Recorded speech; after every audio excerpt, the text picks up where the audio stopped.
Good morning, students.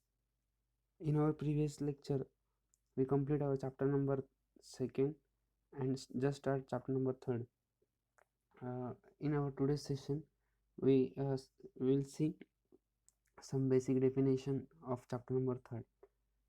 That is limits, fits, tolerances, and gauges. So, limit of size.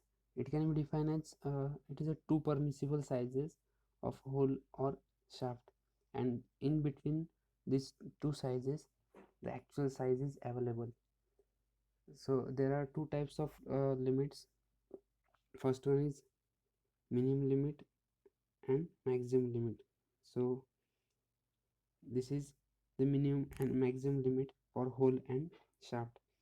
So minimum limit, that means the smallest value of two limit called as minimum limit, and maximum limit is nothing but the maximum value of two limit called as maximum limit.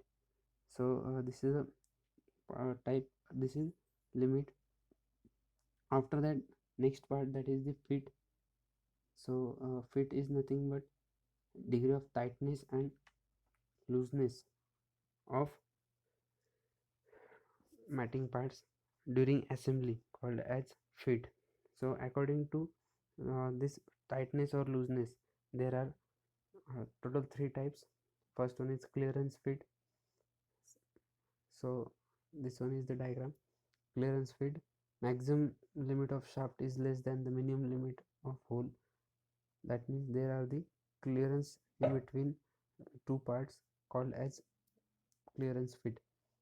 Example is tailstock, key and keyway, pen and cap.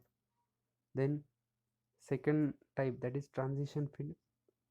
The maximum limit of shaft is less than maximum limit of hole but greater than minimum limit of hole.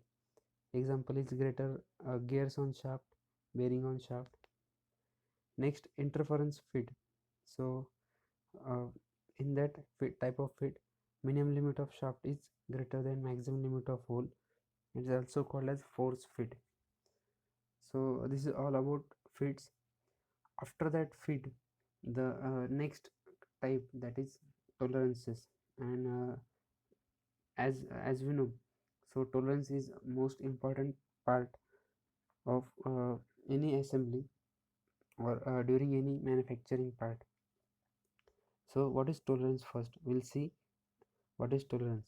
So a tolerance is defined as the difference between maximum limit and minimum limit of hole or shaft called as tolerances. Basically, before manufacturing, the drawing is created, and the in that drawing, the tolerances are given. So it will helpful for a manufacturer to manufacture a part from that drawing.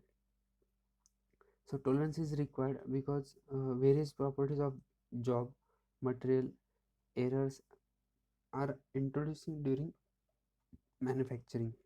So during manufacturing, different properties of material are there, and it gets changes according to the change in environmental conditions.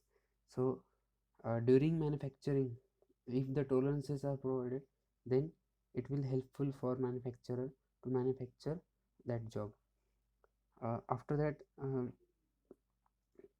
so work manufacturing process manufacturing is has been carried out in shift 1, shift 2, shift 3.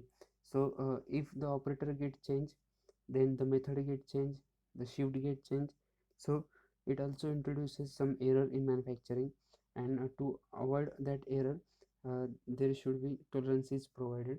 And if the tolerances are provided, then the setting does not get disturbed, and hence the manufacture there will be easy for manufacturing of that part. So various machine tools have inborn inaccuracies while manufacturing. So inborn accuracy means the zero does not get set in various machineries. So that's why the error is occurs, and to avoid that error, uh, we have to keep in mind the tolerances. So tolerances are necessary to for manufacturing easy, accurate and acceptable to supplier and customer with less rejections. So that is the purpose. That's why the tolerances are given in drawing. So there are the types of different types of tolerances are there, unilateral tolerance and bilateral tolerances. So these are the types of tolerances.